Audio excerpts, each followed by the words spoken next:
YouTube, how are you now? We are on BattleBit Remastered. So this is a low poly, Battlefield inspired first person shooter with large servers, up to 254 players on one server, so 127 versus 127. Made by a small group of developers. I think there's only 3 people working on the game, so pretty impressive what they've been able to do. Just released in early access on Steam after having quite a few weekend playtests over the last months, maybe even years. But it's now on Steam, finally. It's actually doing pretty well on Steam. The player count's like around 45,000, which is like triple the numbers of Battlefield 2042 currently. Obviously, Battlefield 2042's smallest population is on console, that kind of stuff, but it's good to see that this game is performing so well. It's pretty much what Battlefield should have been, as a lot of the features that Battlefield should have had. It's quite fun to play. It's not perfect, but quite fun to play. A lot of the potential that Battlefield could have had, they've implemented pretty well here in this game. Yeah. This is the main screen that you come into, so you have the choice between quick match, 127, 64, 32. There's a shooting range where you can test stuff out, and a server browser. Imagine that, a server browser, right? Where you can select different game modes. Not all the modes are available yet.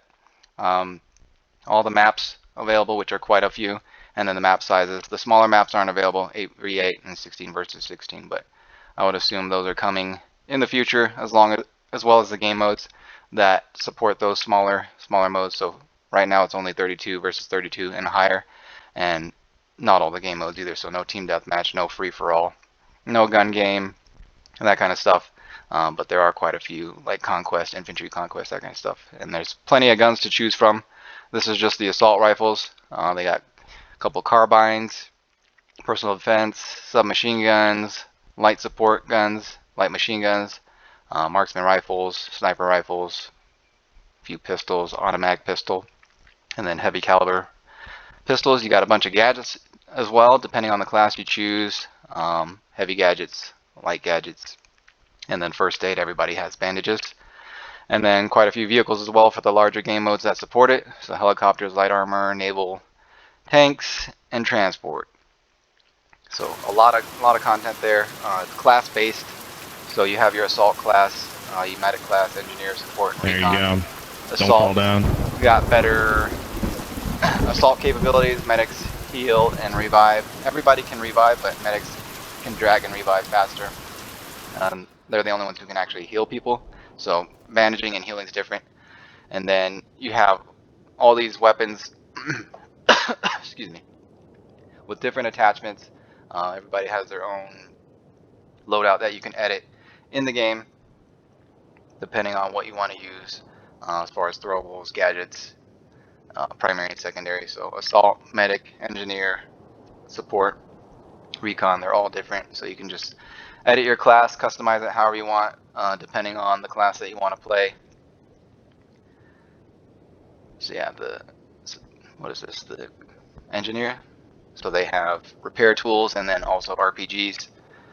So they're there to help repair vehicles and also destroy vehicles. And then the support class, they're unique. They have only 4 weapons to choose from as far as primaries that are different from everybody else. Everybody else has the same guns to choose from, but they have 4 light guns to choose from. And they also do the ammo kit, so they're the ones who resupply ammo and that kind of stuff. Whereas the medic heals, and then everybody else is just their specific role. And then the sniper class, obviously.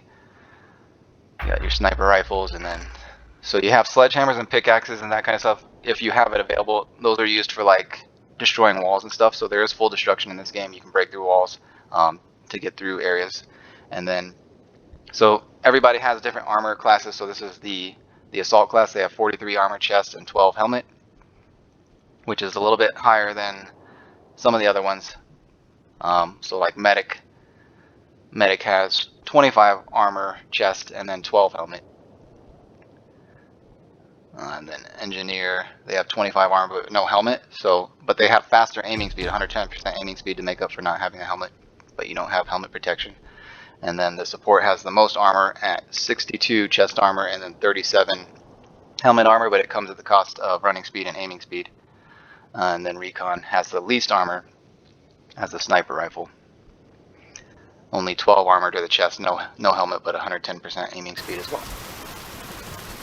And this is the medic class. Showing you the gadgets they have. Just for the secondary gadget, it's going to be the medic kit. So that's specific to the medic class, just like the ammo kit specific to the support class, whereas all the other ones have different gadgets to choose from. And then there's customization within the weapons themselves, so you have different camouflages that you unlock by getting kills with the weapon. A bunch of different sights, so you have cannon sight options, you have main sight options that you unlock by getting kills, magazine options, side rails, underbarrels, so underbarrel grips for affecting the recoil control, and it shows you all the stats, how it affects each attachment, lasers, flashlights, that kind of stuff. So the game's a little bit more like a hardcore feel. The time to kill is pretty quick. Just bleeding and healing that you have to worry about. So if you get shot, you start to bleed, and if you don't bandage yourself, you will bleed out and die. So you have to bandage once you get out of the fight, otherwise you will die. But that's separate from healing. It doesn't show you your health, so the only way that you know you need to heal is there's like blood on your screen and stuff. But I didn't even realize how to heal until like a few games into it. After playing a few games, I finally realized how to heal. So I was wondering why I was dying so fast after bandaging, because I thought that was how you heal, but it doesn't heal. So it would be useful to have like the health bar on the screen. It shows it when you're healing yourself, but it doesn't show you at any of the time. So it would be helpful to have the health bar on screen at all times. That way you know where your health is at and if you need to heal or not. But only the medics can heal. They can heal themselves, they can heal others. Everybody else cannot heal at all. They can only bandage themselves. Everybody gets bandages, but healing is specific only to the medic class. But there's a lot of different unique mechanics in the game that other games wanted to pull off, like Battlefield. So like you can drag down enemies in this game, which is what Battlefield was making a bunch of hype about for Battlefield 2042. But they never implement it, so you can drag people in this game. This game also has map voting, so you can vote on the modes you want to play and the maps you want to play. And each map has a night variant, so basically you have double the maps to choose from, night and day variants. And the night makes it quite different. You have night vision goggles that you can toggle on and off. Bright in the nighttime, or really bright if there's light source, but works well when there's no light sources around. So this is what it looks like during the night times.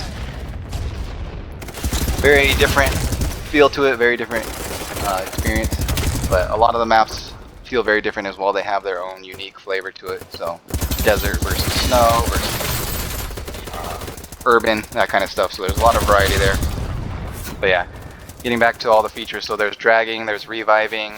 You can drag down teammates and also downed enemies, which is pretty funny. So obviously you would want to drag your teammates into a better position so that you can revive them, but you can also drag enemies into a bad position so that their teammates can't revive them. So that's pretty funny. But yeah, there's a lot of features in this game that AAA games just can't seem to pull off anymore, you know? A lot of thought went in this game, so assist counts as kills. Returning from like Battlefield 1, that was a great feature in Battlefield 1 that just in the building. For some reason got dropped from Battlefield as a franchise. So if you do enough damage to an enemy but you don't get the kill, you still get the kill if it's an assist, counts as kill. So the other player who killed them gets the kill, and then you also get the kill as assist count. This is just showing the dragging mechanic and also revives.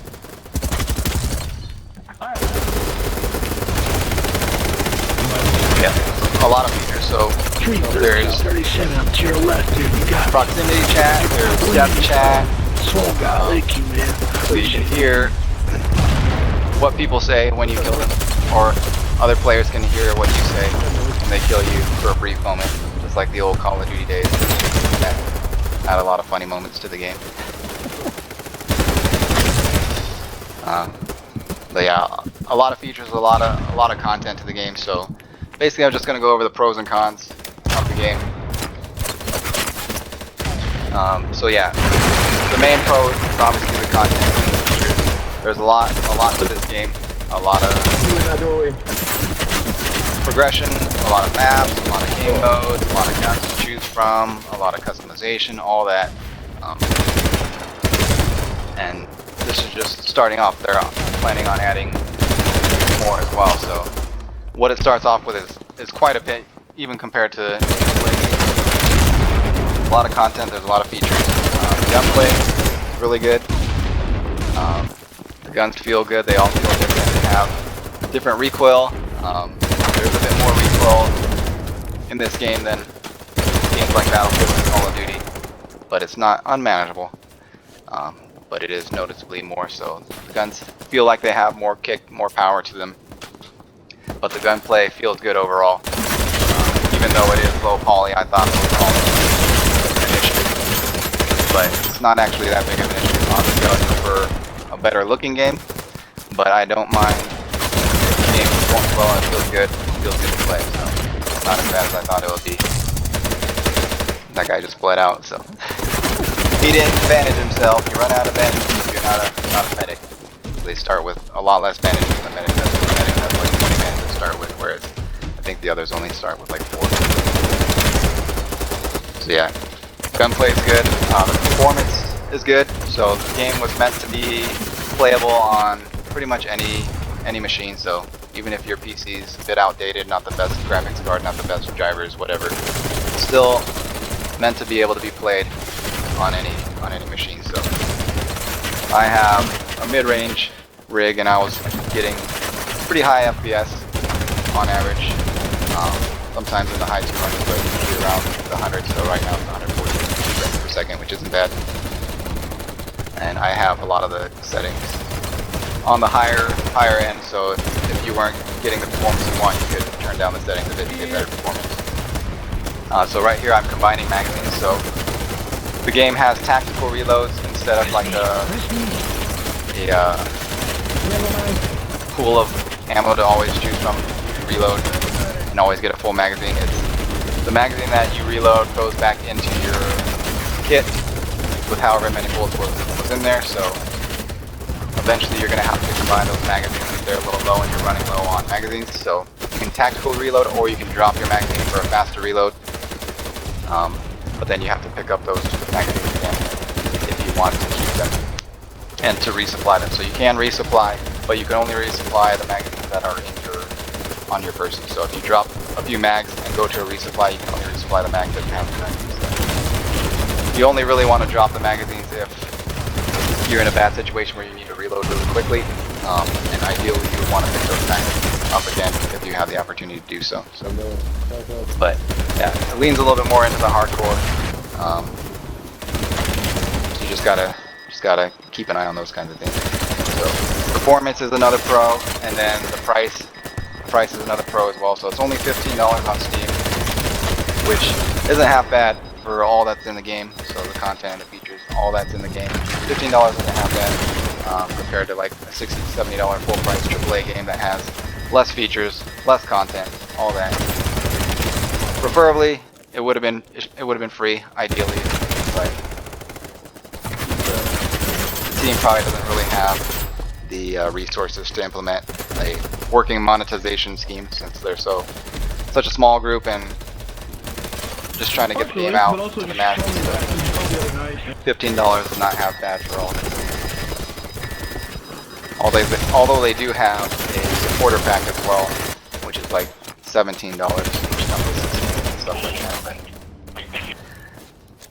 they probably don't have the tools to do proper monetization outside of just charging for the game. So $15 for all that's there is not bad at all. But yeah, it's an enjoyable game to play. Good alternative to like Battlefield and Call of Duty if you're tired of those games or not happy with what those games are offering, how they're going, that kind of stuff. Nice alternative.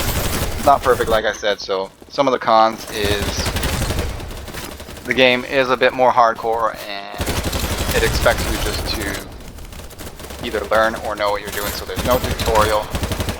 Preferably there would be a tutorial to teach you some of the mechanics and that kind of stuff. Like I didn't know how to heal myself for a few games into it, so I mean, just going over the basic mechanics would be useful.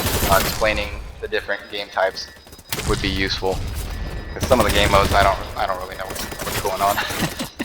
Obviously, like Conquest, Domination, those are simple enough. You can capture the flag, that kind of stuff. Rush, disarm, and arm. But even in Rush, I don't think the players really know what they're doing because a lot of times it ends in a draw because nobody either arms or disarms. So it just ends in a draw. People just play it like team deathmatch. So having a tutorial would be useful to just kind of go over the basic game mechanics. The game modes, explain how they work, that kind of stuff. Explain the bandaging, the healing, magazine, inventory management, that kind of stuff. And also you can't edit your loadout or your characters outside of a match. So you have to load into a match to edit your loadouts, to edit your guns, your gadgets, all that kind of stuff, edit your character, where it would be nice to be able to do all that stuff outside of the game. That way you can look at stuff in a little bit more detail and plan out how you want to use it without having to worry about wasting in-match time. So it would be nice to be able to edit all that stuff outside of the match, see all that stuff outside of the match. Hopefully they have that in the future. Another con would be, I think the TTK time to kill is a little bit too fast. Going for that a little more hardcore. So basically every gun can kill in like 3 to 4 shots.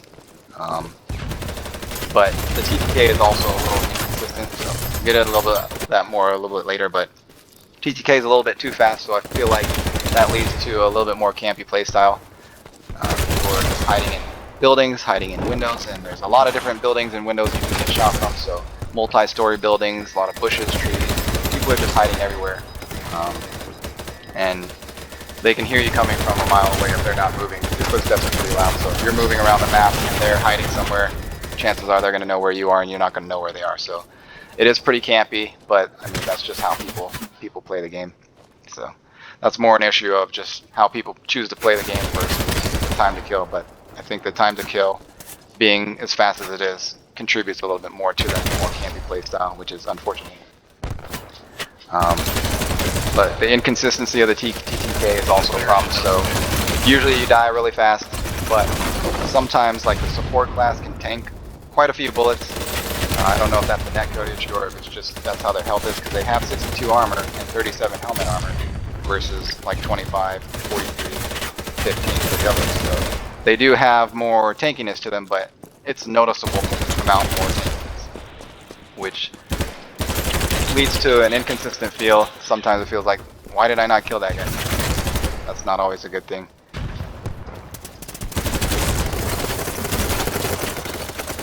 Yeah, inconsistent TTK, too fast TTK, I think that's an issue. Probably be a little bit better if they slow down the TTK by a little bit, but I don't know if that's what they're going for or not. But I would prefer a little bit slower time to kill. Another con is the explosive spam. There's just so many different explosives in this game. There's vehicles that can blow you up with RPGs, there's grenades, there's claymores. Why claymores? I mean, claymores aren't that hard to spot if you're looking for them, because they're just a black outline with the black lasers.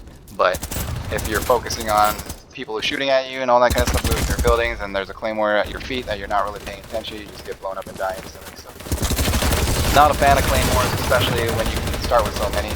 Medics start with 4 claymores every time they respawn. So 4 is a bit much. I'm not sure how many the other ones start with, but 4 is a bit much. Like even when I was setting them down, I wouldn't set down 4 at a time. 1 or 2, yeah, but 4, and then imagine 254 players with claymores, putting them all over every building. So bunch of explosives, a bit too much. Not a fan of claymores. Grenades, there's grenades everywhere, and there's no real indicator where the grenades are going to explode. So you don't really know that you're going to die from a grenade until you die from it. If you see somebody throw it, it's a little bit different, but one just happens to land in your general vicinity, there's no in-game indicator to let you know that there's a grenade that's going to blow you up. So it would be nice to have an indicator. That way, at least you know there's a grenade coming. But they should definitely tone down some of the grenade spam. And then also, there's clipping through some of the walls and stuff as well. Like I've died to grenades through walls, around corners, that kind of stuff. So there is destruction. If it blows up the wall and kills you, that's understandable. But if you're behind cover and it doesn't blow up the wall, but you still die from it, there's no way it should have killed you. But it just somehow clipped through the geometry or whatever. That's unfortunate. So hopefully they can iron that stuff out. Yeah, there are.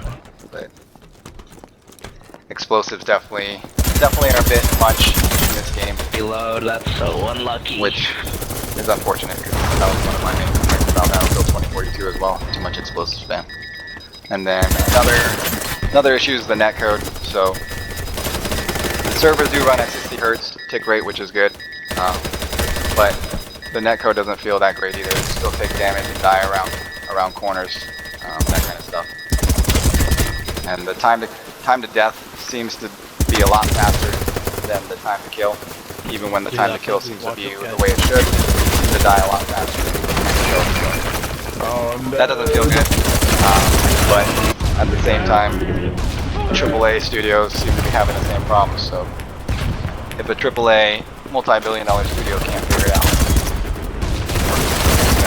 an indie team of 3 people. But it is unfortunate still, because that does affect the gameplay, and you want the game to feel good. You don't want to feel like you're being robbed when you die, or robbed or whatever. Hopefully they can improve on that, so the time to death and time to kill feel a little bit more consistent. You don't die as much around corners, that kind of stuff.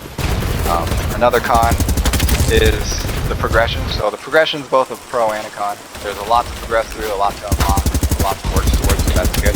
But some of the guns aren't unlocked until like after level 100. So even after a few hours of playing, I'm only like level 15. So it's going to take quite a bit of time to unlock all the guns and that kind of stuff. So if there's a gun that you really want that's like level 150 to unlock, you're going to have to be playing the game for quite some time to just be able to unlock that gun and play. I think that's a bit much. There should be something to work towards at those higher levels, but I don't think it should do that. Somebody wants to use a gun and they can't unlock it, so they never actually ever get there. So I don't think I'll ever get to the level. So if that was a gun that I wanted to play, that would be unfortunate. That would kind of demotivate me from playing the game. So hopefully they iron that out a little bit more, make it a little bit more reasonable, a little bit more manageable, while still having something to work towards for those grinder type people. And then the last complaint is that there's no small modes yet. So like I said, it's only 32 versus 32 plus, but obviously they're planning those smaller modes. They're in the options, so 16 versus 16 versus 8, deathmatch, free for all, that kind of stuff. This should be coming soon, but when it comes, who knows? It's not in the game currently, so that's just a minor complaint. I would prefer those smaller modes to the bigger modes. But they're obviously planning on making Buddy, can you give me your reload? So just something you gotta wait for. But it's unfortunate that it's not there. I don't really care for the bigger modes with so much chaos going on. I prefer it a little bit more controlled.